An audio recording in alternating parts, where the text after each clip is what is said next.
నేను 2024 సాక్షిగా ప్రమాణం చేసి చెప్తున్నాను. ఈ 2025లో బట్టలు ఉతకను, గిన్నెలు తోమను, ఇంట్లో వంట కూడా చేయను. కనీసం చీపిరనైతే నా చేత్తో ముట్టుకోను. సంవత్సరం మారుతుంది, క్యాలెండర్ మారుతుంది, నేను కూడా మారిపోతున్నాను. నేను కేవలం ఎంజాయ్ చేస్తాను. ఒక్క సెకండ్.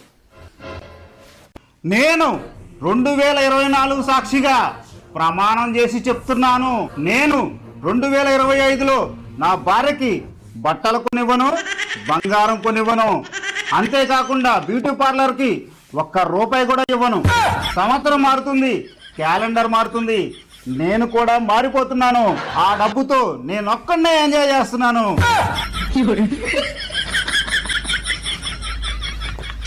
నన్ను పనులు చేస్తానండి, నేను అన్ని